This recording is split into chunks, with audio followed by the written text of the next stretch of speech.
Well, joining us now to talk a little bit more about the latest developments in Eskom's load shedding blackout program is Wayne Duvenage. He's the CEO of the anti-corruption advocacy organisation Undoing Tax Abuse OUTA.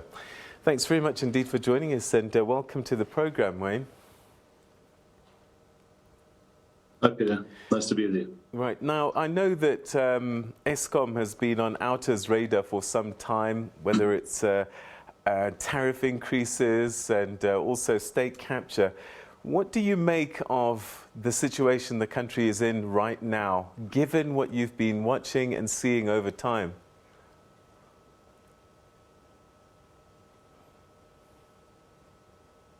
Yeah, look, it's in a dire situation. I think Eskom is in trouble. We know that. They lack funds. They lack capacity. They lack skills. They don't have the generation or the spare generation capacity to deal with having to maintain their plants. A lot of those plants have been under-maintained for a long time, and there's a lot of repair to do. And they're sitting with two new power stations that are operating well below their capacity because they were built so poorly, and there were runaway costs, and the suppliers have been ripping Eskom for a long time. So, and we have people on the inside who are still undermining the journey that this organisation has to undergo to correct itself. So it is in a very, very tough situation and tough mess, and this is what we get when we allow politicians to interfere and try and run state-owned entities in a way that is just not conducive to being in the best interest of the public, and we are suffering as a country as a result of this. All right. A lot of people have been trying to figure out what went wrong, and some say, you know, this story goes as far back as 1998. We had another opportunity to perhaps take another direction around about 2007. And we just didn't make the right choices at those moments. And then more recently, I guess, you know, when we think about just now, we hear the irregular expenditure and state capture. It does tend to suggest that a lot of it has been own goals. Oh, absolutely. You know, I think if you look at the size of Eskom, that state-owned entity, and just around about 2007 and 8, go back, they had about 40 billion rand debt, and they ran up another 400 billion rand over the next 10 years. And they built two power stations, Medupi and Kusile, which was supposed to be about 70 to 80 billion rand each. I think we're at 450 billion now combined, still not online. A lot of own goals, we know ANC's Charterhouse was investing in Hitachi at the times the tenders were going out. There was so much manipulation, and this became a breadbasket for plundering, so to speak. And that's what happened. There was just gross mismanagement. The wrong people were put in for a long time. And it was run in a way that the connected cronies could extract as much as they could out of this entity. And today, you know, the coal contracts, the primary fuel contracts that they have, it is amassed into a big mess. And then on top of that, we have the Minister of Energy and Minerals not procuring enough new energy. So for the last 2 years, remember in 2019, we were at stage 6. There was a risk mitigation program that was had to be implemented quite quickly. Nothing has happened. And if they had have gone down the right journey in getting the IRP process finished and done properly when they should have back in mid-2015, 2016, not delayed so long, not tried to bring in nuclear at massive cost. We had to stop that in the courts. We could have had all our energy problems resolved by now and been probably at about 18 to 20% on renewables.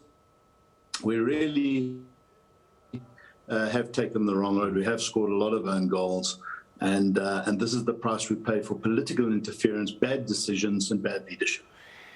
Would you then say that us as taxpayers, our funds have been abused by Eskom and government as shareholder bailing out this entity?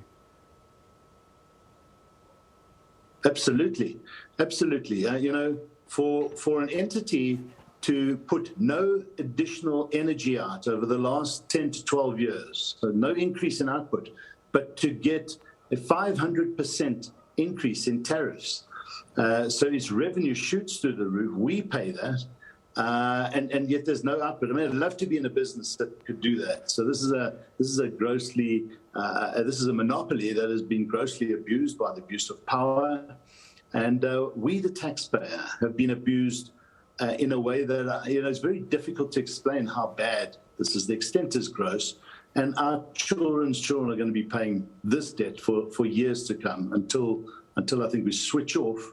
And it's forcing people and businesses to go off grid.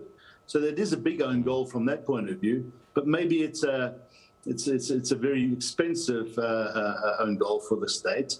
And this is what happens. The state is losing its airlines, it's lost its armaments development, manufacturing in Denel. It's losing its power generation now with Eskom.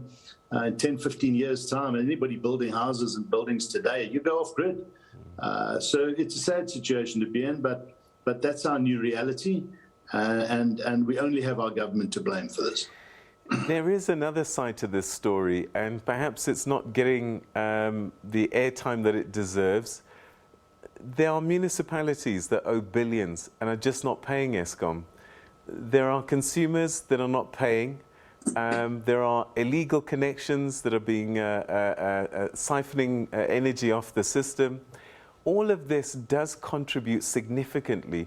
You can't run a business if your customers are not paying.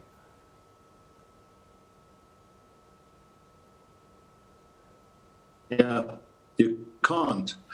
And remember, there were some instances when Eskom wanted to turn the lights off and they were tapped on the shoulder by the politicians and said, you can't do that. It's not good for elections. It's not good for votes. And so, again, this political interference has created a massive problem. I think Eskom should have been allowed to do what they had to do.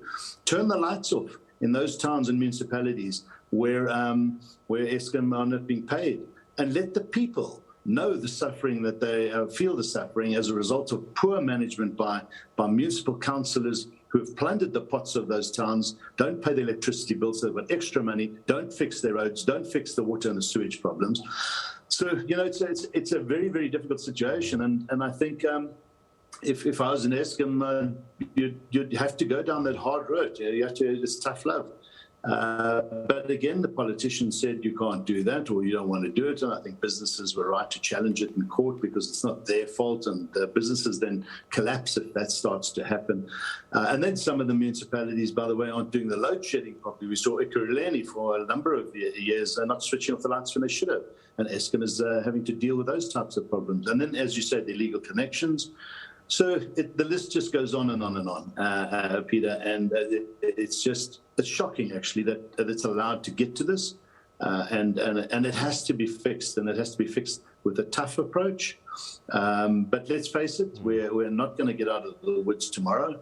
But I think the current management team are doing their best, having inherited a poison chalice, a really run-down institution for 10 years, no maintenance, high costs, a bloated workforce that is probably about 50% over what it should have been. And by the way, the management of Eskom tried to deal with that, try to stop bonuses, try to stop increases. And again, we're tapped on the shoulder by the politicians saying, no, we don't think that's a good idea. So as long as we have political meddling in state-owned entities, and they just cannot help themselves by interfering, we're going to have these dire situations. People lose their jobs, their livelihoods, their lives. Yeah. It's really, yes.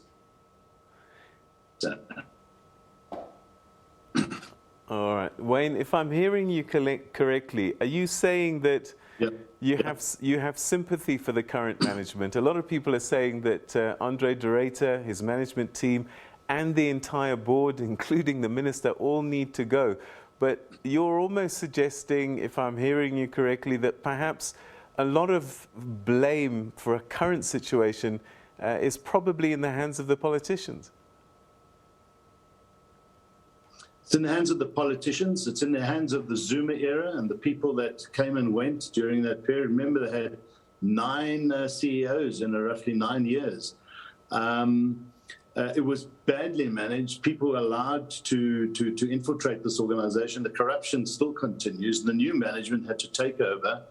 a system that has been left to rot. If you don't maintain these power stations for many years, they collapse. They suffer the problems and outages that we have today. And if you've got no spare capacity, it's hard to maintain because you've got to have to take these units off grid down and repair them. And then when a Medupi goes or a Kasili goes, and by the way, those should have been finished 5 years ago. 5 years ago, this new management is inherited underperforming brand new power stations that should have been built 5 years ago at 3 to 4 times the price. This is a shocking situation to be in. So yes, I'm not saying they're 100% squeaky clean. They've got their issues to deal with, but I don't think we would have been better off without this management team. Jan Oberholzer, the COO, these are people who understand the issues. De Ruyter is a strategist, is a CEO that I think is, he's doing the job as best he can.